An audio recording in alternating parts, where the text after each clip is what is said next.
Okay, great. Okay, great. All right. So we spoke about the why of Teshuvah. We spoke about the how. I'm going to recap those very quickly. Sorry, I still owe you the recording of the class. I didn't hear last week's class. That's the one I don't know that I sent it for the YouTube link. I got to check. I think I'm behind on it. So I apologize, but I'll get it to you. Last week was very practical. I think it was very important. So I'll make sure you get it. So we spoke about those two areas. I want to recap them quickly. When we spoke about the why, we said that what we want to do is change our ratzon. We want to change our will, meaning we said that the human being has this unique capacity of absolutely free choice, meaning choosing to do something, having nothing to do with his background, nothing to do with his life experiences, any of that. But there are times when people just bring stuff into their lives and create certain blinders on themselves, and therefore their ratzon, their will, the ability that they have to make these absolutely beautiful, liberating, strengthening, growing choices is hindered. So we said that the reason we make Teshuvah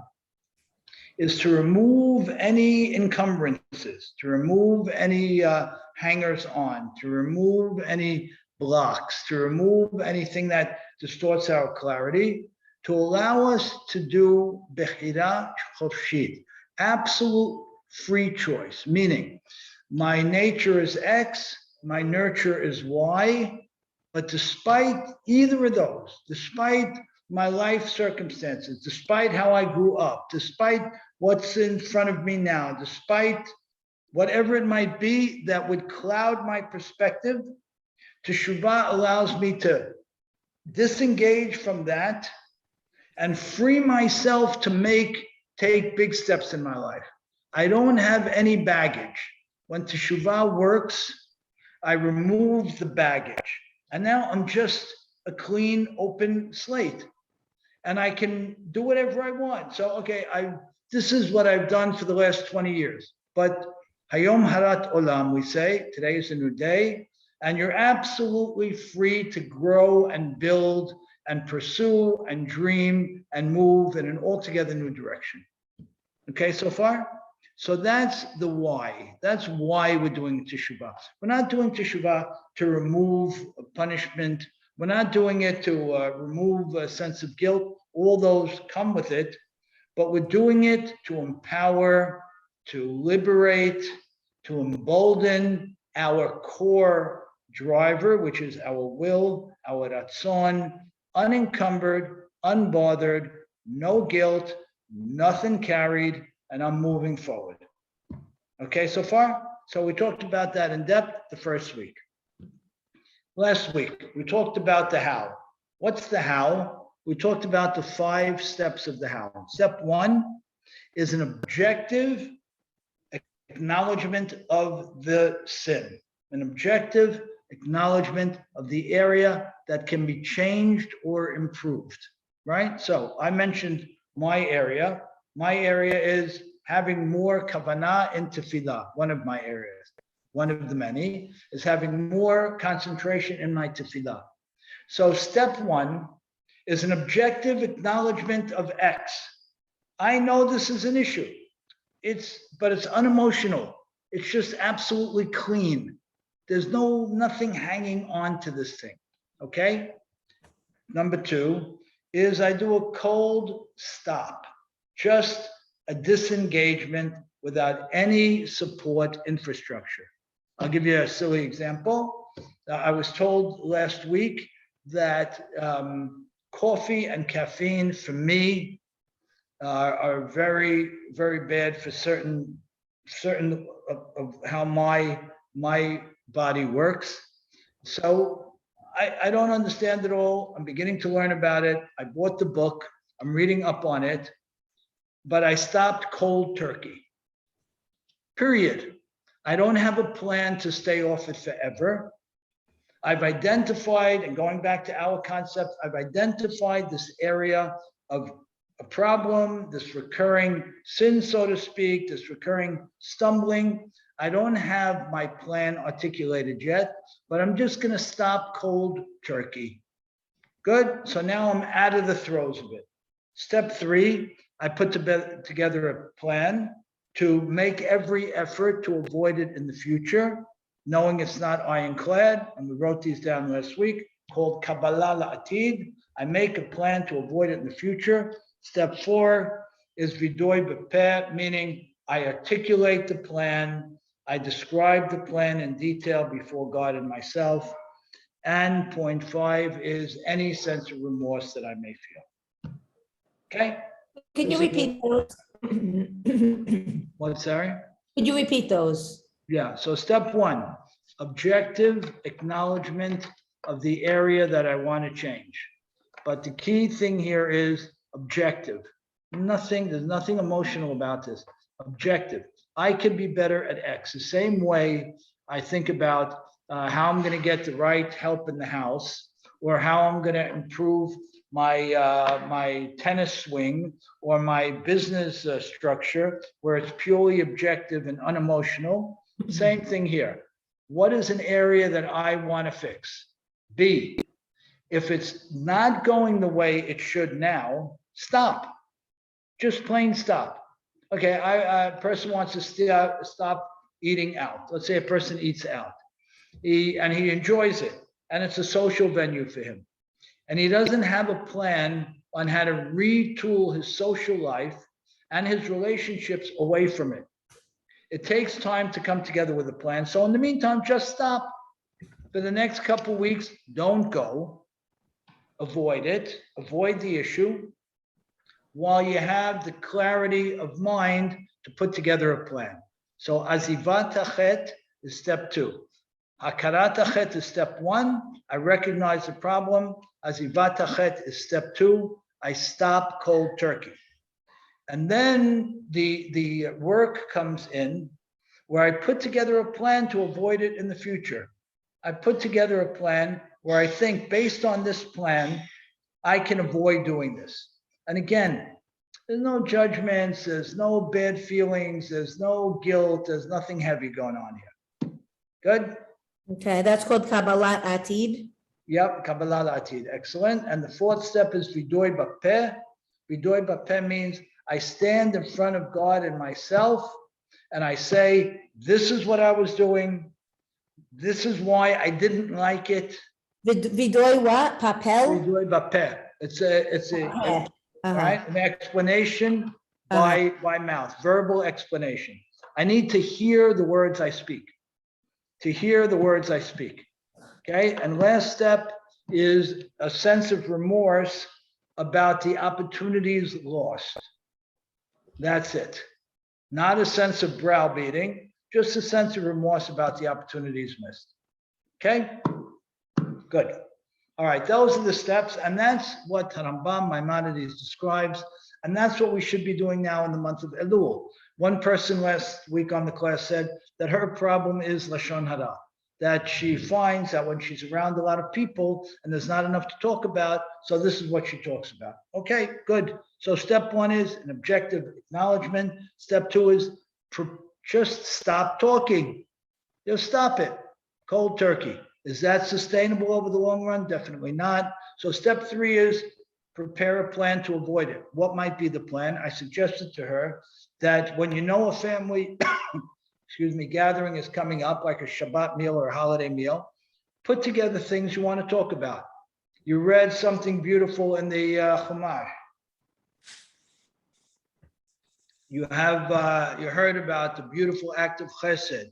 There's something interesting in the news, a new invention, whatever it might be, you prepare that before. 4th step is you stand in front of God and yourself and you talk out the plan and you ask for his help. And finally, you look back on what was and you say, you know what? If I had avoided X, things would be a little bit better, a little bit nicer. Again, just from a purely black and white and objective point of view. Good. What we're going to talk about tonight, sorry, Sari, yeah? Sometimes things don't have a solution. Like sometimes, like it is what it is, you know? Like And what? Like what? this class is being recorded. I don't know. I don't know if I can say it. All right, you want me to get rid of the recording? No. Well, let me give out a few. Let me give you a few. Marital issues, like let's say, you know, you don't see eye to eye, you know, with your husband, or, you know, the situation is okay, but you know, it's really not okay. Good, perfect. That's a perfect example. Perfect. That's a serious example. So let's talk about that. So you did the first step, which is hakarat achet. Mickey and April, weigh in here whenever you'd like. First step, hakarat achet, right? We acknowledge the issue. Step 2 is azivat achet. What would you do? What would you do in step 2, which is a cold, hard stop? It depends what it is. No, but she's saying it's a husband-wife thing. Okay, so Okay, like, but I'm trying to talk and explain, and I mean, he thinks I'm complaining, but it really is like how I feel and what I think. So to stop, okay, I'm not talking then, but then that's not communicating. So isn't One that? second, beautiful. 1 second, beautiful. Perfect. This is a fabulous example. It happens to be a fabulous example. So step 2, according to Rambam, which is what we accept and try to live by, is I don't go there. In other words, I won't have the conversation with him about the lack of X. I just stop. Now, did the issue go away? No. Did the issue go away, Mickey? No. So what did I achieve by just stopping? Come on, Sari. What? I guess you just put off a possible altercation. Perfect. You know what the American expression is? I kicked the can down the road. Now, Sari, you are very, very demanding on these issues. I know you a little bit by now. And that resonates to you as what? As dishonest. Kicking the can down the road is not honest. Is that correct? Yes, it's not my type, like. No. I'm going to do better. I'm going to out Sari on this one. Is it correct that it's dishonest? To kick the can down the road? Yes. I believe it is. It is 100% dishonest. You don't have to believe it. Okay. Okay, good. But is that what we do? The answer is yes. But there's no need to do that, though. Huh? There's no need to kick the can down the street. No, but down the road. But the reason I kick the can down the road is because I remove the altercation points. I remove the flash points. I step off the precipice. I step off the edge. That's a giant step. Because what happens when I'm on the edge perpetually, when I never move off the edge, I lose sight of just about everything. I'm so invested in being on the edge and maintaining my edge on the edge that I lose sight of a lot of other things. So Harambam says, Maimonides says, stop, cold turkey, get off the edge. Well, what do you mean? I still have this issue. It's fine. I'll give you another example. A number of times I've spoken to people about an issue with a young adult son or daughter, and the young adult is for whatever reason or background, it's always whatever it is off in a certain direction that's very hurtful to his parents, right? It happens. Off in a certain direction that's very hurtful to his parents, right? So what has been going on and on and on? Altercation, confrontation, right? So what would I suggest to the parents? Just stop. Well, what do you mean just stop? He's still doing this. It's okay. Let him do it. Just stop. Hey, Erwin. Hi, Rick. How are you? Hi, Erwin. Hey, hi, Mick. Hi, Sarah.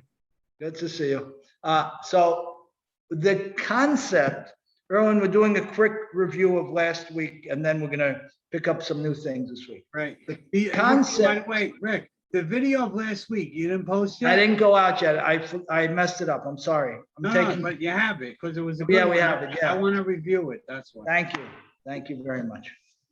So the cold stop, right? Erwin, step 2 of last week is to objectively acknowledge the issue. Step 2 is the cold stop, right? Sari brought an example of 2 people who have an absolute difference of opinion on their relationship, and they keep going at it over and over and over.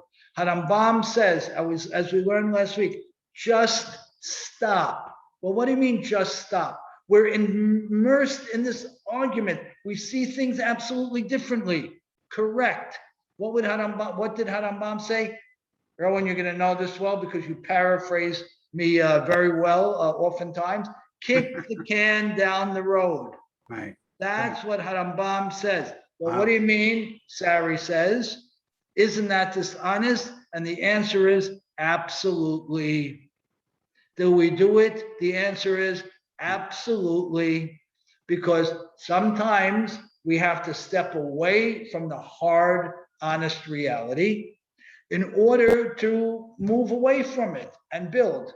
So kicking the can down the road would mean in Azivat Hahet that into Sari's example of 2 people who see things absolutely differently and continue to just butt heads in that respect, and we all have relationships like that in our lives, Harambam says, step off the edge. But wait a minute, we have a problem here. We haven't fixed our problem. Just stop. That's what we do. Totally Okay? forget about it and not talk about it? No, perfect, Mickey. We don't forget about anything. We remove the confrontation. There's no more confrontation. I've had this conversation with many parents over the years, where there's an ongoing issue with a young adult child. Just stop. Well, what do you mean? He's going out every night and doing that and that. Okay, good. Are you getting anywhere? I'm not getting anywhere. Good. So just stop. What do you mean just stop? Don't talk about it, and just talk about all the things you love about him, all the things you have in common. What do you mean? That's dishonest. It's not dishonest. It's smart. It's getting off the edge. It's removing the confrontation. Harambam says, Maimonides says, get off the edge with yourself, get off the edge with others, crack a joke, get off the edge. And that's what we want to do. Is it absolutely honest? Absolutely not. But who cares about that? We're talking about life and people. Life and people come before honesty. And this class is still being recorded. And everybody knows that that's the Torah perspective. Good? So, Sari's example.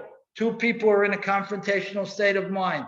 What does Harambam say? And to Erwin's point of a couple of weeks ago, this is not something that's specific to the holidays. This is life. This is day to day. I step away from my confrontation point. Do I have a solution? No. Good. Step 3 is what?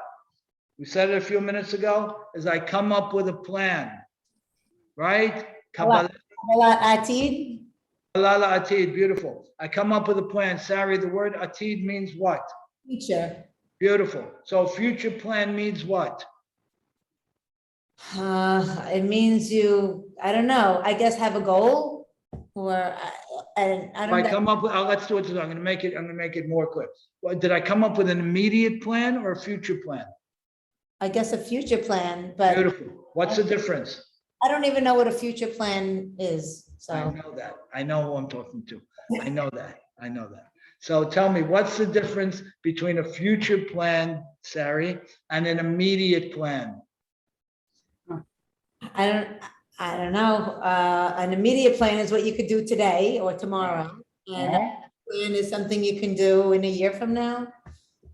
Something that you will do incrementally over a year from now. Something that you will do incrementally over a year from now. Teshuvah is all about the incremental plan. Kabbalah, it doesn't say Kabbalah la'achshav, a plan for now. It says a plan, What is Kabbalah, an acceptance, a plan. Kabbalah, the kabel, to receive something. So by step 3 is this future-based plan. The future-based plan says, I have a problem that's at level 100. Did I fix 100? I didn't fix, I'm fixing 1. And over the course of the next year, I hope I'm going to get 25 or 30 or 50% of the way there. And what does HaKadosh Baruch Hu say? Put together Kabbalah La'atid, a future-based plan that speaks to small step incremental growth, and you get a grand slam honor roll A when it comes to Teshuvah. I think an immediate plan is temporary, That's right. with the Absolutely. possibility of a future plan to be more permanent. That's right. But what's hard about the future plan? Erwin, what's hard about the because future plan? Huh? You have to project, You have to project. That's right. but you have to realize what's going on at the moment and then Yeah. make peace between each other before you talk about permanency. But I'm not going to make peace. That's exactly the point. That's to your point. I'm not going to make peace. I can't make peace. I'm just going to live with a cold peace, with a 4-year plan to fix it. But You know, maybe when we look at a child in pain, an adult child in pain, we all have adult children, right? When we Yes, look sir. at an adult child in pain, for whatever reason, one child is still suffering from insecurity. One child is suffering from a lack of direction, right? We know we parent forever, right? We know that. We know that with an adult child, it's not a little kid. I can't fix the child's attitude of the curb into the street by dragging him out of the street. When I'm talking about an adult child, I'm talking about years. I'm talking about a multi-year plan to fix the situation. Multi-year plan. Now in Judaism, this is how we always thought until we got to America. In America, everything has to happen tomorrow or by Tuesday. That's how it is here. But in Judaism, it was always about the Mahalach. It was always about the Kabbalah La'atid, an acceptance for the future. That's what we're talking about here. It's Gevurah, it's greatness to be able to do this. It removes the immediacy. It removes it. It takes you off the edge. It creates a seriousness. Erwin, when you built a plan in your community leadership organization, or you built a plan in your businesses over the years, was it a plan for the next week, or was it a plan for the next 12 months? No, the truth of the matter is it could be a combination, but it is long-term. But I just wanted to, I love your point about, the small steps, because the truth, I do a lot, like over the last 20 years, based on the Japanese have a method called Kaizen, and it's world renowned. Yeah. And a lot of incredible books about it that I read. And it's really about accomplishing everything through small steps. And it's a renowned thing that you could use everywhere. And the Japanese method is small steps. And interesting, it started after the war, that the United States, after they blew up Japan, Right. helped them rebuild. And this Kaizen became the method of small steps. And the Who's the- small steps who's the- get you there. Because like you Who's the said, writer of that book? if you want to do a 1-year plan in a day, you're gonna do zero. Kaizen, I love it. Erwin, I who's wrote the it writer? down. What? Who's the writer of that book, Kaizen? So Kaizen is a word, but there's a lot of books about it. But 1 second, I'll show you here. This is the one I read. This is the one I had, if you want to read this. It's called Okay. The Spirit of Kaizen. And it's by Robert Mora. He's a PhD. It's Is it easy incredible. reading? It's incredible. Is it easy reading?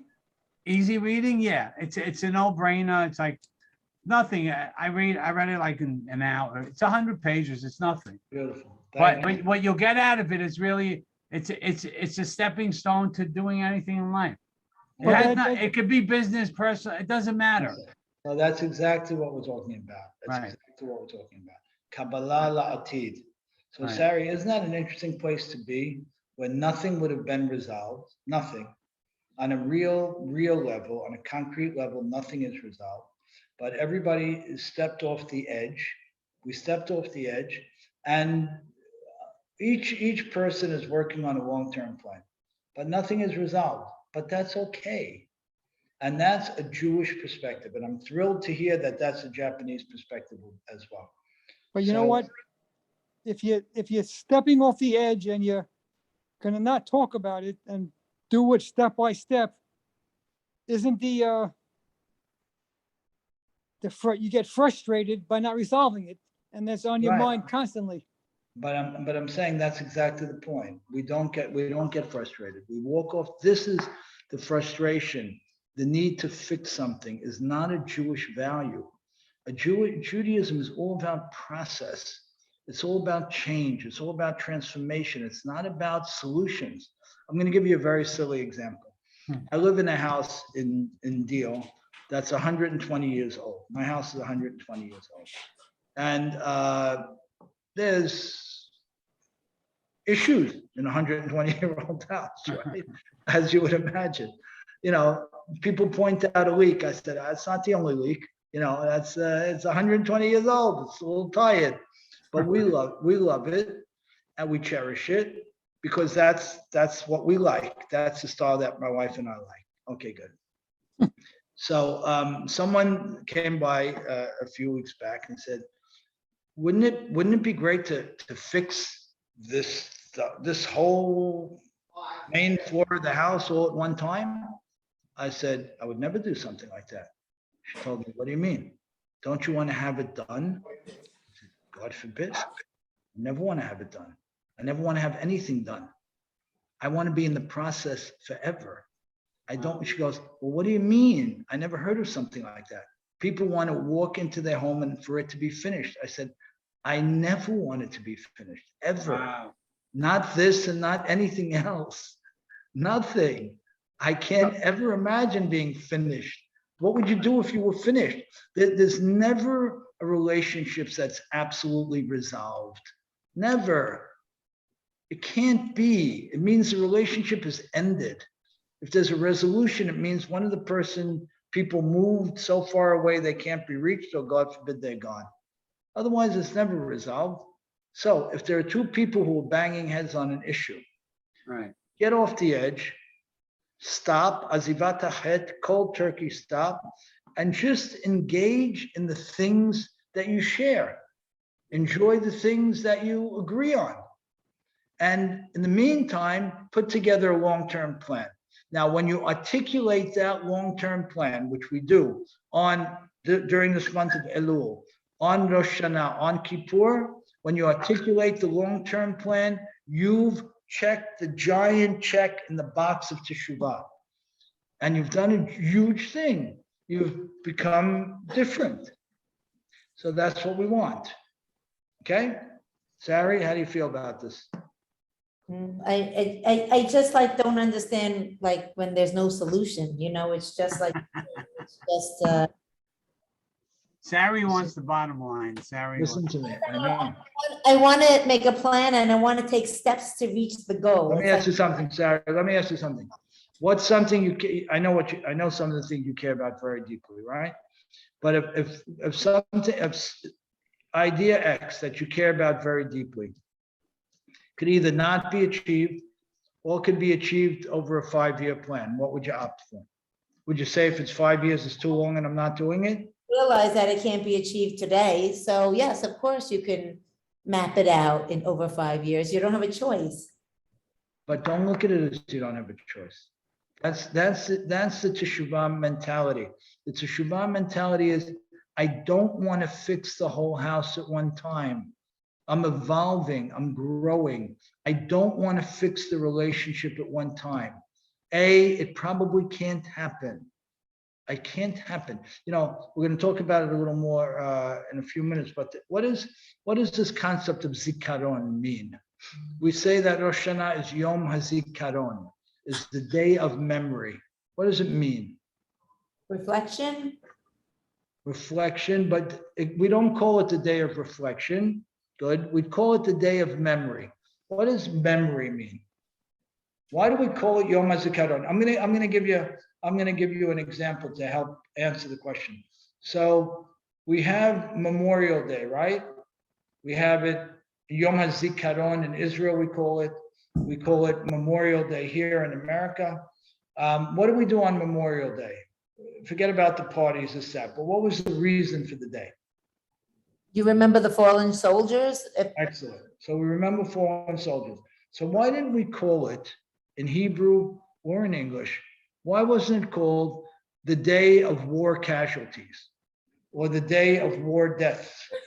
Why is it called Yom HaZikaron, the Day of Memory? Just like Rosh Hashanah is called the Day of Memory. Why? Why is it called the Day of Memory?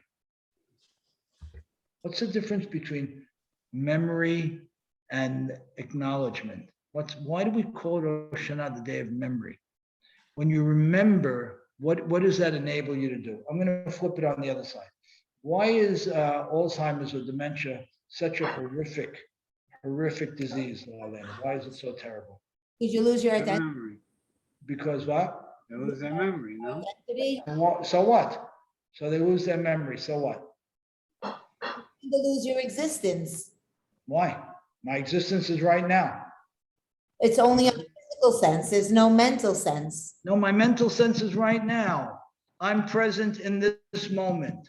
So why is it this horrifically tragic disease that people are losing their memory? Why? April, what do you say? Why is it so heartbreaking when we see that happen to someone? Why? Because it destroys people's lives. Why, Mickey? Why? Why does it destroy somebody's life? Because if a parent doesn't remember the child or the grandson or the brother, Let's say the parent let's say the person doesn't have any family, God forbid, but let's say that. Why is it still tragic?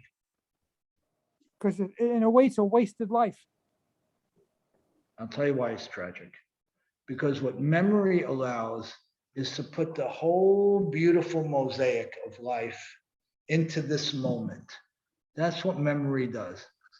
When I'm having the argument with my spouse or my child, what memory allows me to do is to remember the first date and to remember the first embrace and to remember my honeymoon and to remember before we had this issue. So when I'm engaged in a memorable life, I have the context, I have the absolute mosaic to weave everything into the now. So when a person loses that, they can only deal with the now. They don't have everything else. And that's tragic. What do you mean? Isn't the now enough? Isn't the person alive? Isn't the person communicating? What's wrong with that? Why are people so broken and destroyed about these diseases? Because there's almost nothing worse. When you can't take the now and infuse it with everything that preceded it, what is there really?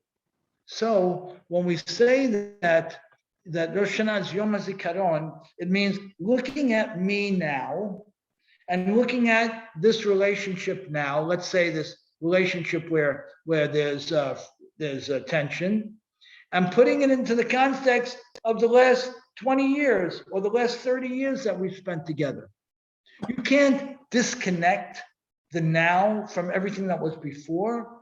All right, the two siblings or the husband and wife may be arguing about something now, and it might be an argument that seems not to be moving. But maybe if they engaged in zikaron, if they engaged in memory, then they wouldn't be so stuck in the now. They would remember the honeymoon, and they remember when they fell in love. And you know what? That's real. That didn't go away. That's all part of my life. That's why dementia is so horrific. The rest is gone. There's only the now. And that's why on the other side, we call the remembrance days just that. Because we don't simply count the number of dead. Go ahead. What we do is we remember the human being, what they stood for, why they went to war, what their sensibilities were, what they cared about, who they loved, why they loved. So if we own up to this idea that Rosh Hashanah is all about zikaron, memory. Then we take the whole package and we put it into the right context. And to go to the example that was brought up, if two people are engaged in a frustrating standoff, we back off the edge, we reclaim all the good stuff that was, and we work on a long-term plan to move away from this standoff. That's Teshuvah. And now we understand that other cultures do it too, which is beautiful. You okay with that? All right, Ricky, is there, let's say, like Sari said before, like you're on the journey, you want to get to where you want to go. But there's such a thing that you're on a mission, and this happened to me like when I was a kid. I was about 20 years old, and I wrote a whole letter to a CEO of a major corporation. I sat down for 2 hours and I wrote a letter. I handwritten 6-page letter, 7, I don't remember. And my parents, they told me he'll never answer you, whatever. A week later, I got the letter back. I got a letter back from him. Fabulous. And I asked him, well, how should I plan my life? This is when I was like 20. And he said, just start your journey as to where you want to go. And it's probably not going to end up there, but you're going to be on your road to the journey. So now, if you wanted to do something now that we've said before, and Sari said, okay, this is the plan and we go. If your plan got altered and you accomplished something else, is that relevant to our discussion? 1,000%, because what we said before, to your point, great, it's that the God willing, the good or better doesn't work, because if it does, then the best doesn't happen, right? And Erwin, you're very well read in these areas. You know the good, better, best, right? Right. The whole good, better, best.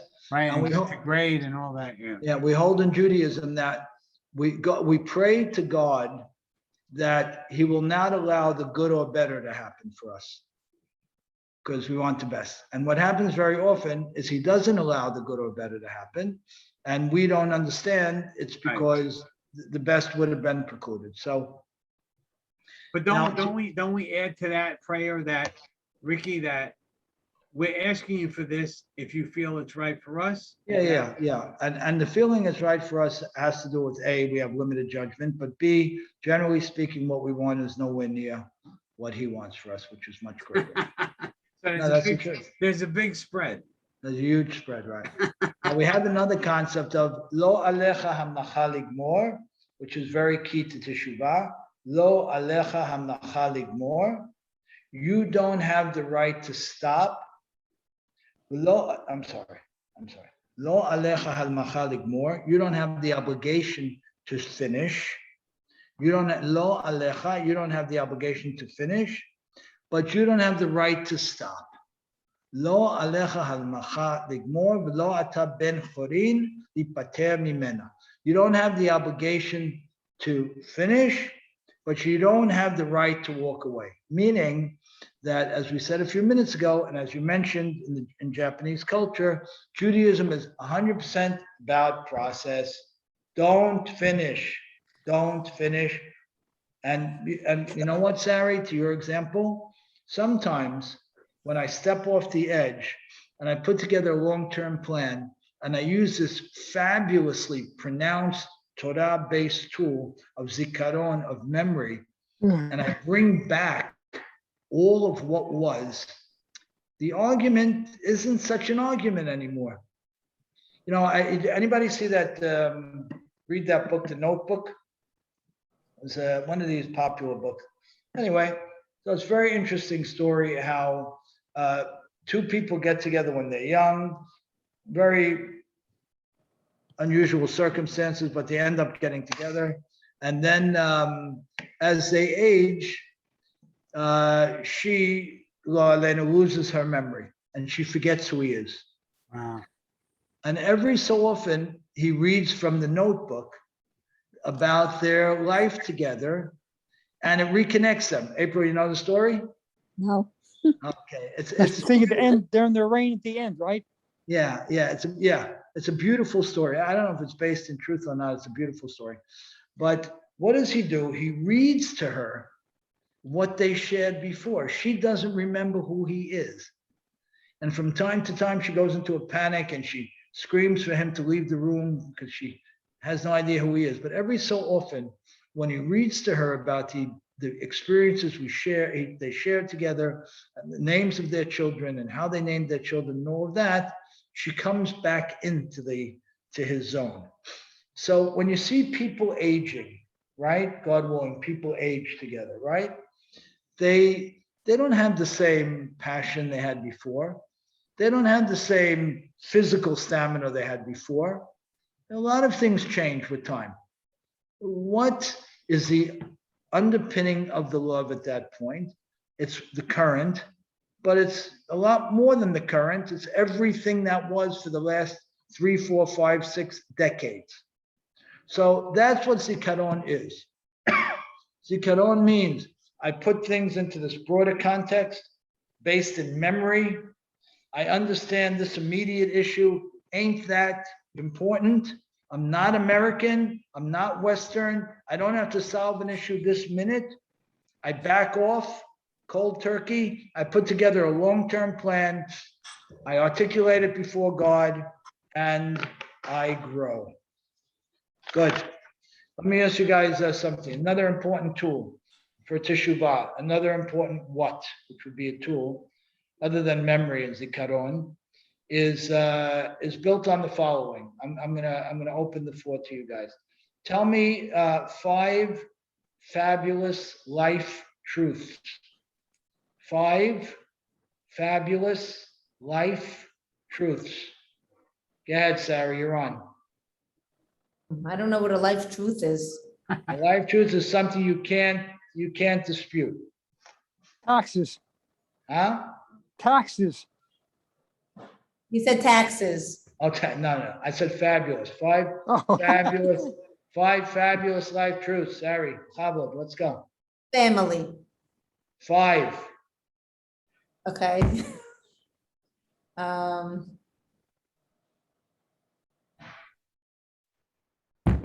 don't Come on, know. Sarah. Give me 5. I don't know. Good food. Could that be a good? Okay. If it is for you, why not? Okay. Yoga. Okay, of course, yoga should have been, yeah. Okay, go ahead. She didn't want to make it too obvious. Right. Caring for your mother or your family members, caring for them. Okay. And I have one more. What about health? What about Definitely. eyesight? Health should be the one, but yeah. Okay, good. Mickey, give me 5 fabulous life truths. Health, Right, nutrition, right, exercise, okay, music, okay, family, good. Erwin, and give me, Torah. okay. Erwin, give me a few quick. Let's go. I mean, my favorite is friendship and relationship. Okay, so that's 1. That's one. Give back is huge. Give back is huge, Family, of course, is, supersedes everything. right? And obviously, I don't know what would you classify like your commitment to Judaism? What is that? Is that Torah, love? Is that Yeah, whatever. Hashem? Yeah, it could be any of That that. whole ball of wax. Okay, the whole ball of wax. The Judaism. Jewish ball of wax. Jewish ball of wax. Jewish ball of wax. What's the Right. last one? The last one would have to just be life. Okay, beautiful. April, you're on. Give us 5 fabulous life truths. Good. So tell 'em. What do you say? Health, Great, Grandchildren, grandchildren, great, peace in the house. nice. Shalom, that's a good one. And That's- everybody should be very, very healthy and peace, Beautiful. Give me one more. harmony. harmony. Okay, great. Now, Mm. what if I asked you to express 5 fabulous life truths every single day? What would happen? Sari, what would happen? I guess you'd be like appreciative, or You to be appreciative, right? What's the term appreciative in Hebrew? This is a very important term. Everybody should own this term. like toda, or It's hakarat hatov, a recognition of the good. Hakarat hatov. There's really nothing more important in Judaism. Nothing more important than recognizing the good. You want a relationship with God, you have to recognize the good. You want a relationship with yourself, you want a relationship with your spouse, you want a relationship with a friend, whatever it might be. Everything is based on hakarat hatov, recognizing the good. So a very important tool for Teshuvah is hakarat hatov. How would that work? Tell me. How would it work that recognizing the good is a key tool to achieving Teshuvah? How would you do that? How would you connect it? I guess it would make you feel like more satisfied, and Right. I'm more satisfied. What else? Maybe more appreciative. More appreciative, and therefore what? Why is it the key enabler to Teshuvah? We said one key enabler to Teshuvah was memory, was being able to put everything into a much broader context, and therefore, for example, step off the edge or whatever it might be, and value things differently. And the second key tool for Teshuvah is hakarat hatov, acknowledging the good. Why? Why? Because if I acknowledge the good, I'm that much more inspired. I'm that much more happy. I'm that much more satisfied. And I want more good for myself. Akadosh Baruch Hu, through Moshe Rabbeinu, says something fascinating. Now we'll see it in the next few weeks when we wind down Sefer Devarim. Akadosh Baruch Hu says that the Jewish people might be punished, then at some point, for not worshiping God and keeping the Torah, b'simcha b'tuv lev, with happiness and with a good heart. What does a good heart mean? It means appreciation. It means gratitude. It means recognition of good. So one of the tools for Teshuvah is recognition of good. So I have on my phone every single morning, my alarm is for 6 o'clock, and at a few minutes after 6, I get another notification, 5 fabulous life truths every single day. Now, that's pretty fabulous. It's pretty challenging as well, because you're not going to be repeating the same things every day. Nobody would do that, right? You may repeat one of the 5, but you certainly wouldn't repeat all 5. So by waking up in the morning, thank God, and being able, when you wake up, to articulate 5 things that you're thankful for, it builds a different person. Yeah, you with me? It builds a different person. And that person that's full of hakarat hatov, hi Gaily, honey, how are you? That person who's full of hakarat hatov will want to clear out the things that don't make sense in his or her life. Will want to mend the relationships, want to get closer to HaKadosh Baruch Hu, will want to grow, because they wake up every morning acknowledging all that which they've been blessed. So really the Torah, the tefillah's job, the job of tefillah, of prayer, is to sensitize a person to 5, 10, whatever it might be, fabulous life truths. What else is tefillah really about? Tefillah is just that. It's shaking the person to be aware of where they are, of with what they've been blessed, so that they express the gratitude for that, and they're transformed by it. HaKadosh Baruch Hu says, I don't want you to worship me. I don't want you to love me. I want you to love me happy, and I want you to love me with gratitude. And I feel gratitude too, HaKadosh Baruch Hu says. So when you talk about an enabler of Teshuvah, an enabler of growth, what is Teshuvah really? It's growth. It's character growth. It's intellectual growth. It's emotional growth. It's moving beyond. That's what Teshuvah is. It's a master of growth. So who grows the fastest? Who grows the most?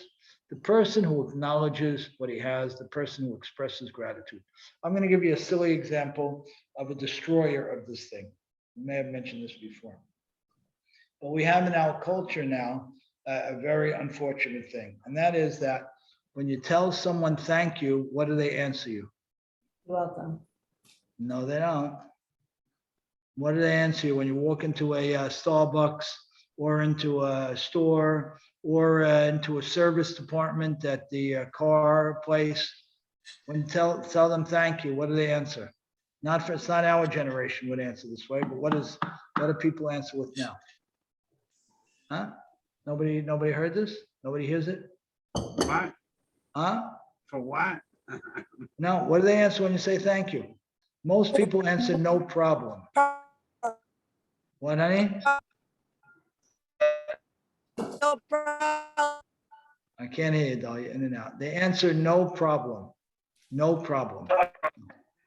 What's the difference between saying you're welcome and saying no problem? The no problem person has a very small chance of making significant teshuvah. Very small chance. Wow. Why? Sounds so silly, right? Today I was in the car dealer in the repair shop. I had this meeting, that meeting, that meeting. Whenever I said thank you, every single person answered no problem. Not one person said you're welcome. Not one.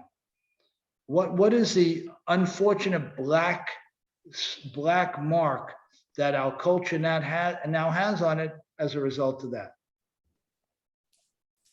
What's the difference between no problem and you're welcome?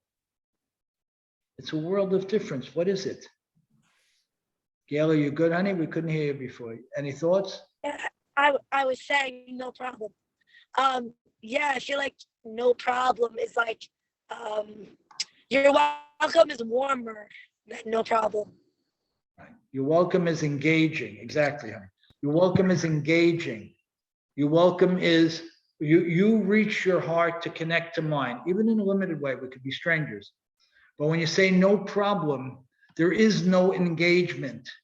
There is no acknowledgement of good. When I say thank you, I acknowledged your good. When you say you're welcome, you acknowledged that I acknowledged your good, and we've both grown. When I say thank you, I acknowledged your good. When you say no problem, you just chopped it right off. It's more mechanical. Huh? It's more mechanical than. It's absolutely personal. mechanical. That's a perfect word. I love that word. It's mechanical. There's no human element to it. So when you see a generation of no problem sayers, they're unfortunately further away from Teshuvah than a guy or gal who says you're welcome.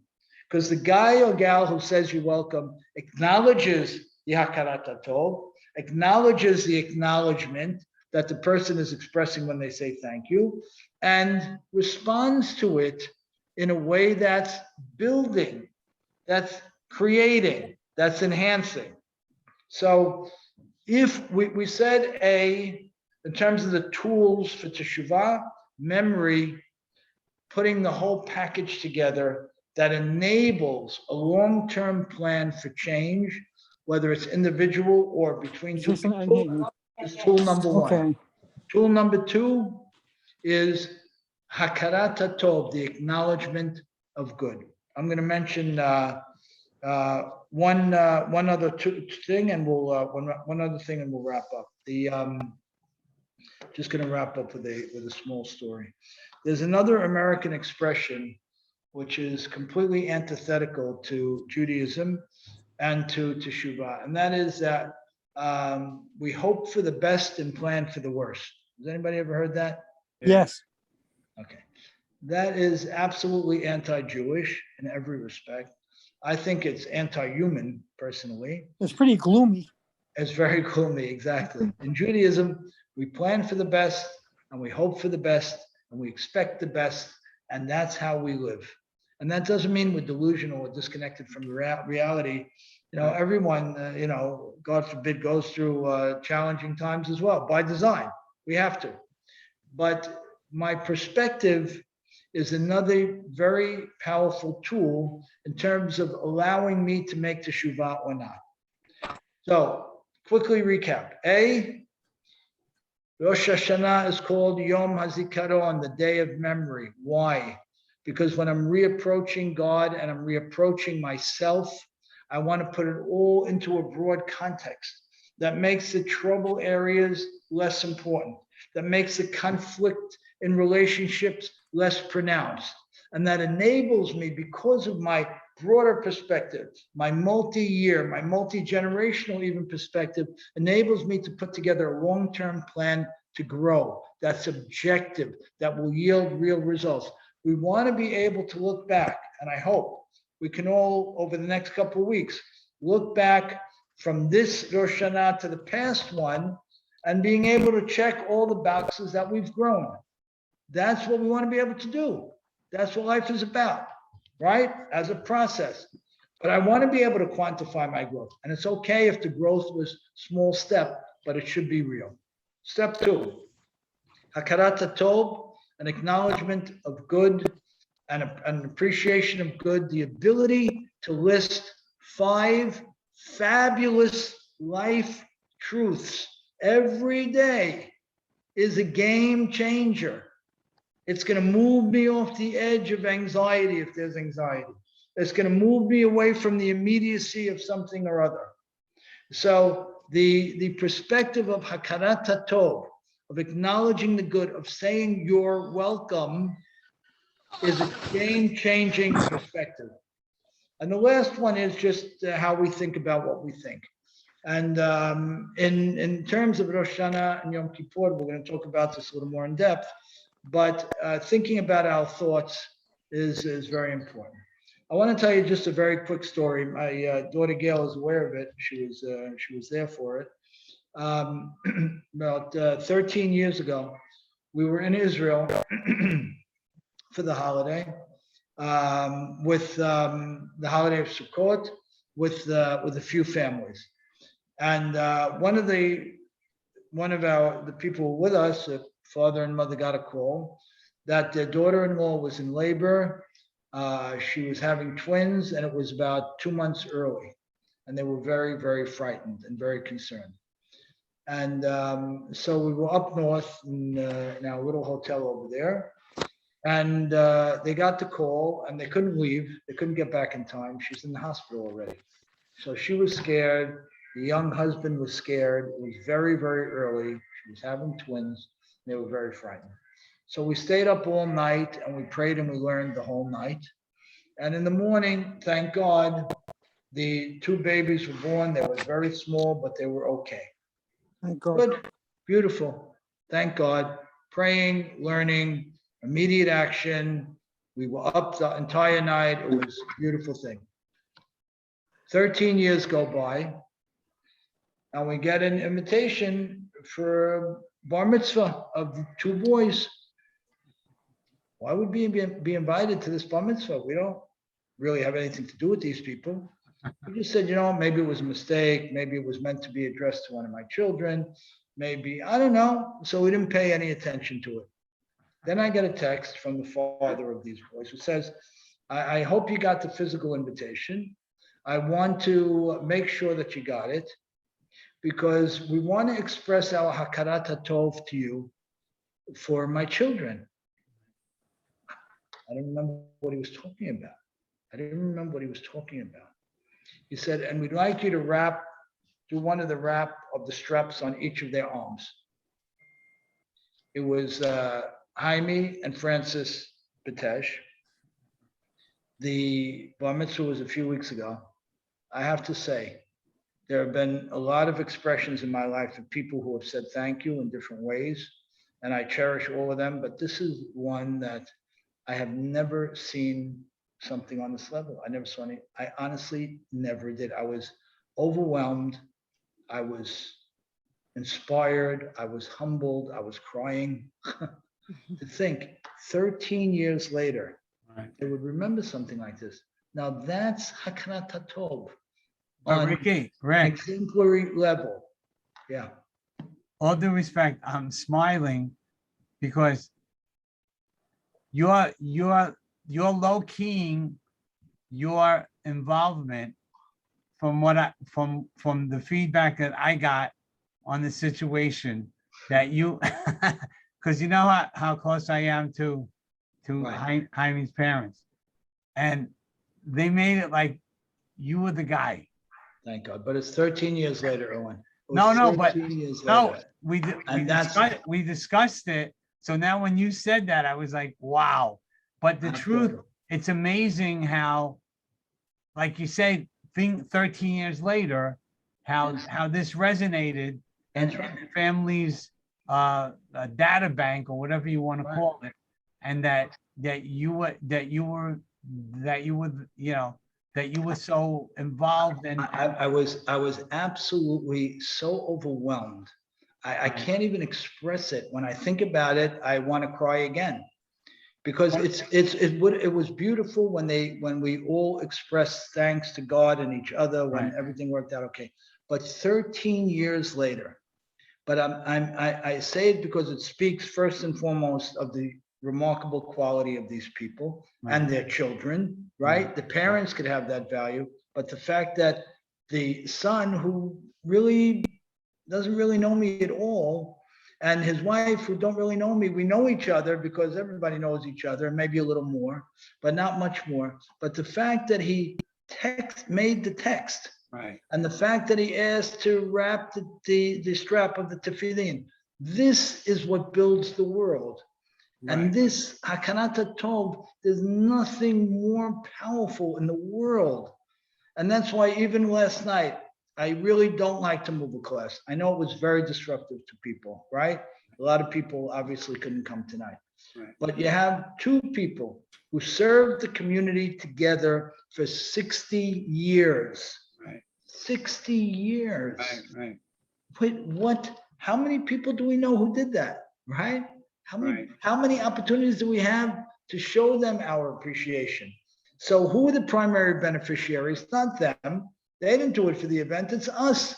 Because Right. we remind ourselves how important Hakanat Tov, expressing gratitude, is. It's the key element in terms of building Teshuvah. Number one. That's where we are. By the way, Ricky, how I couldn't make that last time, but how was the event for Rabbi It Ravi? was very special. You know, it was so humble. And Shifra is just, she's like a bright, shining light in the room. I don't know anyone who radiates positive energy and happiness and sunshine like this lady. I mean, it's just, I don't know. She's just, and she doesn't, it's just her natural self, you know?